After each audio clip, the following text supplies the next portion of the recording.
नमस्ते दोस्तों, मैं संध्या आप सबको यूट्यूब चैनल में स्वागत करती हूँ। तो आज मैं मानसरोवर भाग 1 से संबंधित कुछ महत्वपूर्ण प्रश्न आप सबों के समक्ष प्रस्तुत की हूँ। तो अगर आप लोग को मेरा वीडियो अच्छा लगता है और अभी तक मेरे चैनल को सब्सक्राइब नहीं किए तो मेरे चैनल को सब्सक्राइब अवश्य कर लीजिए। तो आज का प्रश्न नंबर 1 है, प्रेमचंद की जो कहानी है अलग ओझा के प्रमुख पात्र कौन है। जो प्रेमचंद की कहानी है अलग ओझा, उसके प्रमुख पात्र कौन है। तो सही आंसर होगा ऑप्शन नंबर ख से ही होगा, रघु है। वे प्रेमचंद कहानी की जो अलग ओझा कहानी है उसके प्रमुख पात्र रघु है। सही आंसर होगा ख। अगला प्रश्न है, भोला महतो की दूसरी पत्नी का नाम क्या है। तो भोला महतो की दूसरी पत्नी का नाम पन्ना है। ऑप्शन नंबर क सही होगा। और भोला महतो ने 2 विवाह किए थे और पहली पत्नी का मृत्यु हो चुका था और उसके मात्र एक संतान थे, वो रघु था। पहली पत्नी का संतान और दूसरी पत्नी का कुल 4 संतान थे, 3 पुत्र और 1 पुत्री। अगला प्रश्न है, अलग ओझा कहानी की पात्र रघु की पत्नी कौन है। जो अलग ओझा कहानी है उसके पात्र में रघु की पत्नी कौन है। तो रघु की पत्नी है वे मूलिया है। ऑप्शन नंबर घ से ही होगा, रघु की पत्नी का नाम मूलिया है। अगला प्रश्न है, रघु को अपने परिवार से अलग होने के लिए कौन बार बार कहता है। जो अपने परिवार से अलग होने के लिए बार बार कौन कहता है। तो उसकी पत्नी परिवार से अलग होने के लिए बार बार कहती है। तो अलग ओझा जो कहानी है उसमें भोला महतो ने कुल 2 विवाह किए थे, आपको मोटे तौर पर याद करना है। और साथ ही साथ पहली पत्नी का मात्र एक संतान था जो रघु, और रघु की पत्नी का नाम मूलिया था। और पन्ना के कुल 4 संतान थे। बड़े बेटे का नाम था केदार, उसके बाद का बेटे लक्ष्मण, उसके बाद खुन्नो, और सबसे छोटी बेटी का नाम था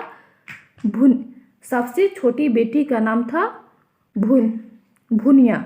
हाँ, सबसे छोटी बेटी का नाम था भुनिया, पन्ना की सबसे छोटी बेटी का नाम था। तो भोला महतो का जब निधन हो गया था तो पन्ना के लिए चिंता का विषय बन गया था, क्योंकि रघु के साथ अच्छा व्यवहार पन्ना नहीं करती थी। तो वह चिंता करने लगी कि अब उसके बेटे और उसकी बेटी का क्या होगा। इतना बड़ा खर्च और कमाने वाला घर में कोई नहीं है। तो अब मैंने तो रघु के साथ बहुत बुरा बर्ताव किया। लेकिन रघु वो सोच के नहीं था। रघु घर का परिवार को बखूबी से अच्छे से संभाला। लेकिन उसकी पत्नी जब घर में आ गई तो घर को अलग बंटवारा करने पर तुल गई थी। इस वजह से रघु का परिवार बिखर गया था और रघु का मृत्यु का कारण था अलग ओझा बंटवारा के कारण। अंत में रघु का निधन हो गया था। और रघु के 2 पुत्र कहानी में बतलाया गया, उसका नाम मेंशन नहीं है। तो इस तरह से अलग ओझा कहानी है। तो अलग ओझा कहानी आप अच्छे से पढ़े होंगे। तो जो मैं छोटे से सारांश को बतलाई तो उससे आपको याद आ गया होगा।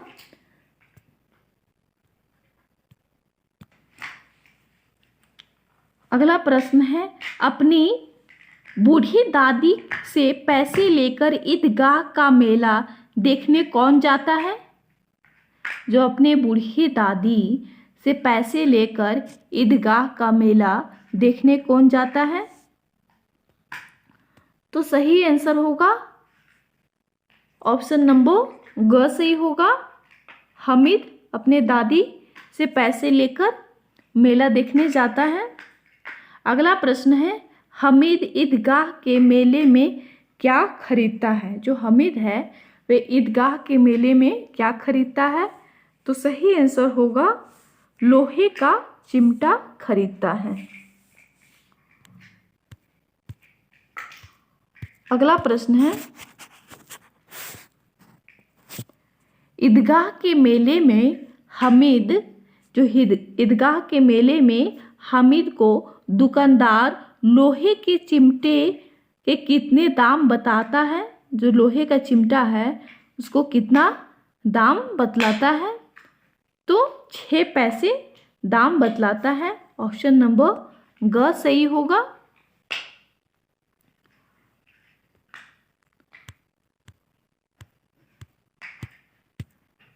अगला प्रश्न है, ईदगाह के मेले में हामिद की पसंद के चिमटे का सौदा कितने में पड़ जाता है? जो हामिद है जो चिमटा का जो सौदा करता है वो कितने में खरीद लेता है?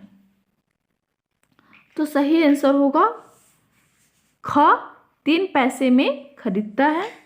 तो जो हामिद है वे बाल मनोविज्ञान, जो बाल केंद्रित कहानी है, बालक की जो किस तरह से सोचता है अपने दादी के प्रति, उस पर आधारित कहानी है। और जो ईदगाह कहानी 1933 ईस्वी में प्रकाशित हुए और इसके प्रमुख पात्र हैं वे हामिद है और अमीना। अमीना उसकी दादी का नाम है और जो हामिद है उसके माता पिता का निधन हो गया है और उस बच्चे को लगता है कि मेरे माता पिता दूसरे स्थान पर रहते हैं और एक दिन अवश्य आएंगे। और गौण पात्र के रूप में आते हैं कहानी में मोहसिन आते हैं, महमूद आते हैं, नूर आते हैं और समी और चौधरी साहब, ये सभी गौण पात्र के रूप में कहानी में आते हैं। अगला प्रश्न है, बड़े भाई साहब पढ़ने में क्या करता था? जो बड़े भाई साहब है वे पढ़ने में क्या करता था? तो सही आंसर होगा दिन रात लगा रहता था। जो बड़े भाई साहब है वे पढ़ने में दिन रात लगा रहता था। और जो लेखक है उसमें छोटे भाई के तौर पर इसमें कहानी में आया है, तो वो हमेशा खेलने में रहता था, वे पढ़ने में उतना मन उसको नहीं लगता था। लेकिन फिर भी बड़े भाई जो परीक्षा होती थी विद्यालय में उसमें हमेशा असफल हो जा रहा था और छोटे भाई अच्छे अंक से पास हो रहा था। इस तरह से कहानी में दिखलाया गया। और बड़े भाई साहब का जो उम्र है 14 वर्ष का उम्र है और छोटे भाई साहब 9 वर्ष का उम्र कहानी में बतलाया गया है। अगला प्रश्न है, छोटे भाई अधिक समय किसमें लगाता था? जो छोटे था वो अधिक समय किसमें लगाता था? तो सही आंसर होगा खेल कूद में। ऑप्शन नंबर घ सही होगा। अगला प्रश्न है, जब जब बड़े भाई साहब फेल होते थे तब तब छोटा भाई क्या होता था? तब तब छोटा भाई क्या होता था? पास होता था। सही आंसर होगा ख। अगला प्रश्न है, कटी पतंग लेकर बड़े भाई साहब किधर को भागे? तो सही आंसर होगा हॉस्टल की ओर। ऑप्शन नंबर क सही होगा। ऑप्शन नंबर क सही होगा। अगला प्रश्न है,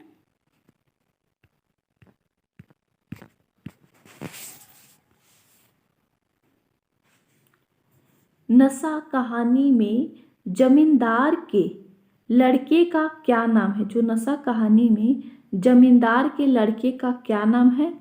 तो सही आंसर होगा ऑप्शन नंबर ख सही होगा। ईश्वरी नाम है। ऑप्शन नंबर ख सही होगा। अगला प्रश्न है, वीर और ईश्वरी कहाँ बोर्डिंग हाउस में रहकर अध्ययन करते थे? तो सही आंसर होगा ऑप्शन नंबर ग प्रयाग में। नशा कहानी का पात्र ईश्वरी कहाँ का रहने वाला था? जो ईश्वरी था वे कहाँ का रहने वाला था? तो सही आंसर होगा मुरादाबाद। ऑप्शन नंबर ख सही होगा। अगला प्रश्न है, वीर किस त्योहार की छुट्टियों में ईश्वरी के घर आ गया था? तो जो किस छुट्टी में घर आ गया था? तो दशहरे की छुट्टी में सही आंसर होगा क सही आंसर होगा। अगला प्रश्न है, ठाकुर का कुआं कहानी का मुख्य पात्र गंगी किस जाति की स्त्री थी? जो गंगी थी वे किस जाति की स्त्री थी? तो सही आंसर होगा शूद्र जाति की। सही आंसर घ सही होगा।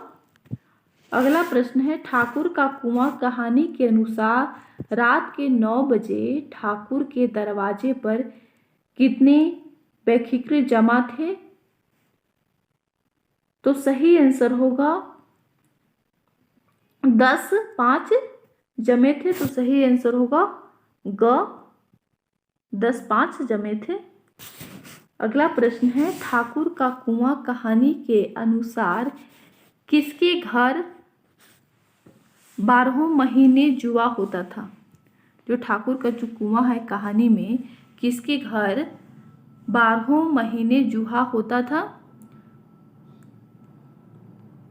तो सही आंसर होगा पंडित जी के घर।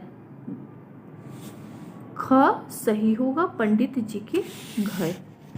सही आंसर ख होगा। अगला प्रश्न है, जब गंगी ठाकुर के कुएं से पानी लेने के लिए छिपी थी तब कितनी औरतें पानी भरने आई थी? उस टाइम जब गंगी कुएं के छिपे पानी लेने की जो छिप गई थी, उस टाइम कितने औरतें पानी भरने के लिए आए थे? तो 2 औरतें पानी भरने के लिए आए थे। सही आंसर क होगा। अगला प्रश्न है, पूस की रात कहानी का मुख्य पात्र हल्कू कौन है? जो मुख्य पात्र हल्कू है वे कौन है? तो सही आंसर होगा छोटा किसान है। वे हल्कू छोटा किसान है। सही आंसर ख होगा। अगला प्रश्न है, पूस की रात कहानी के पात्र हल्कू की पत्नी का नाम क्या है? जो हल्कू की पत्नी का नाम क्या है? तो मुन्नी नाम है। सही आंसर ख होगा। अगला प्रश्न है, पूस की रात कहानी में के जो पात्र हल्कू के तोते का क्या नाम है? हल्कू के कुत्ते का क्या नाम है? तो सही आंसर होगा जबरा नाम है। जो हल्कू के जो कुत्ता था उसका नाम था जबरा। अगला प्रश्न है,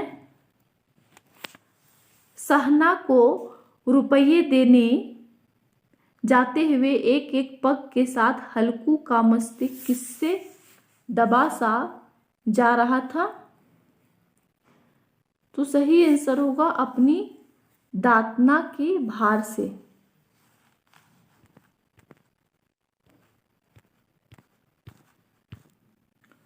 गुल्ली डंडा कहानी का मुख्य पात्र गया गुल्ली पर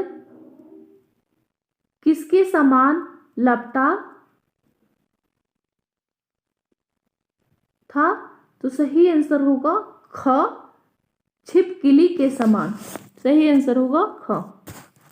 अगला प्रश्न है, गुल्ली डंडा कहानी का पात्र गया बड़ा होकर कहाँ नौकरी करने लगा था? जो गया था वे कहाँ नौकरी करने लगा था? तो सही आंसर होगा ग डिप्टी साहब के घर। अगला प्रश्न है, गुल्ली डंडा कहानी का पात्र थानेदार का लड़का बड़ा होकर क्या बन गया था? जो थानेदार का जो लड़का था बड़ा होकर क्या बन गया था? तो इंजीनियर बन गया था। सही आंसर क होगा। अगला प्रश्न है, गया के गुल्ली डंडा खेल के साथी दुर्गा और मोहन बड़े होकर क्या बन गए थे? दुर्गा और मोहन है वे बड़े होकर क्या बन गए थे? तो डाकिया बन गए थे। सही आंसर होगा। अगला प्रश्न है, सुभागी कहानी जो कहानी है किसकी संतान थी? तो सुभागी किसकी संतान थी? तो सही आंसर होगा तुलसी महतो की संतान थी। सही आंसर ग होगा, तुलसी महतो की संतान थी। अगला प्रश्न है, सुभागी के भाई का क्या नाम था? सुभागी के भाई का क्या नाम था? तो सही आंसर होगा रामू नाम था। क। अगला प्रश्न है सुभागी का भाई रामू कैसा था? जो सुभागु का जो भाई है वे रामू कैसा था? तो वह बुद्धि वाला व्यक्ति था। अगला प्रश्न है सुभागी कहानी के पात्र तुलसी महतो की पत्नी का क्या नाम था? तो तुलसी महतो की पत्नी का नाम था लक्ष्मी। सही आंसर होगा क।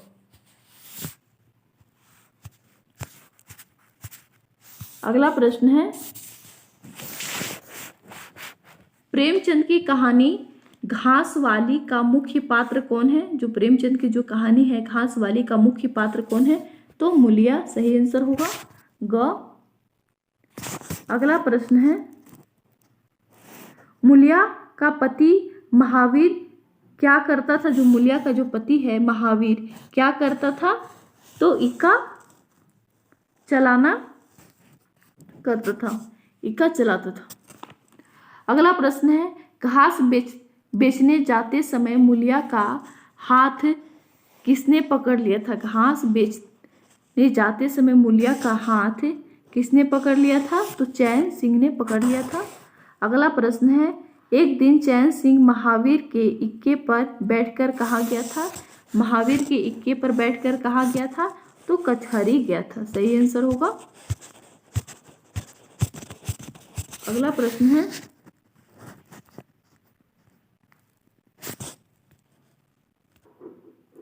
माँ कहानी के अनुसार आदित्य को कितने वर्ष का जेल हुई थी? तो आदित्य को 3 वर्ष का जेल हुई थी। सही आंसर ख होगा। अगला प्रश्न है माँ कहानी के अनुसार प्रकाश की माता का क्या नाम था? प्रकाश की माता का क्या नाम था? तो सही आंसर होगा घ। करुणा नाम था प्रकाश की माता का नाम करुणा था। अगला प्रश्न है माँ कहानी के अनुसार इंग्लैंड जाकर पढ़ने के लिए वजीफा किसे मिला था? तो इंग्लैंड जाकर पढ़ने के लिए वजीफा वे प्रकाश को मिला था। तो सही आंसर होगा वो ग सही होगा, प्रकाश को मिला था। अगला